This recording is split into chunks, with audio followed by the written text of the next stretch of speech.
The Supreme Court has made pronouncements on this, and that is why for some of us, we had already thought that since these issues had already been resolved by the Supreme Court, there shouldn't be any reason why they should be pursued again. But, the fact that the right of appeal is a constitutional right, you can't fault anybody who would still want to come and litigate the same issues that have been resolved by the Supreme Court. In other places, especially like in the United States, if the Supreme Court has already resolved an issue, they will no longer allow any appellant to go beyond the Court of Appeal with that issue. But our own process and procedure allows for that, and that is why perhaps you still see these issues recurring over and over and over and over.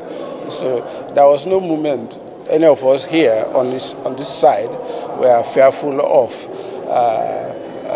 the petition going, the appeal going the other way, because the issues are already resolved and settled, and it's just a rehearsal of what the law is.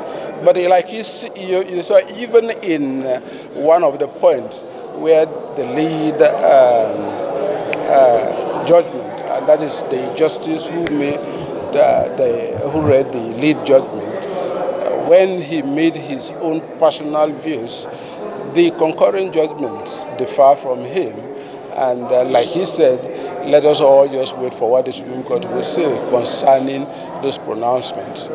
So we are fine, and we are certain that we are going to be fine, because there was really no serious petition at the tribunal, and the issues raised here, most of them, like I would say, they're academic because they've already been resolved.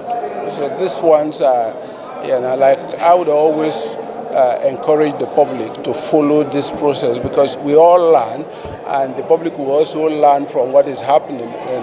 For those of you who are here, you see the pains that the three of them took in explaining these issues in all ramifications.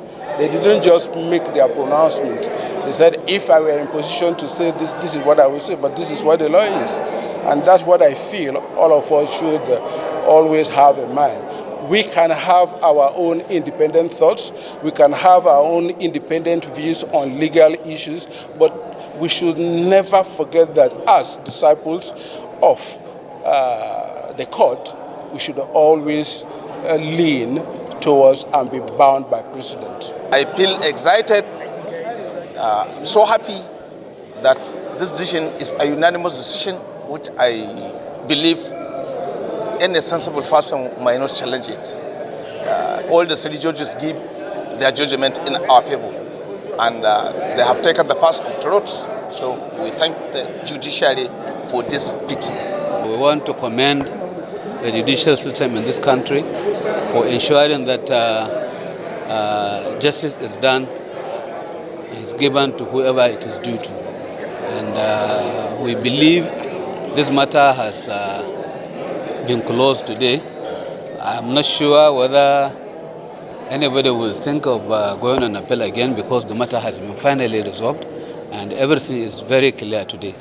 So we thank God for what we have gotten, and I want to use this opportunity to congratulate His Excellency the Governor of Sokoto State, Ahmed Aliyu, for achieving this feat.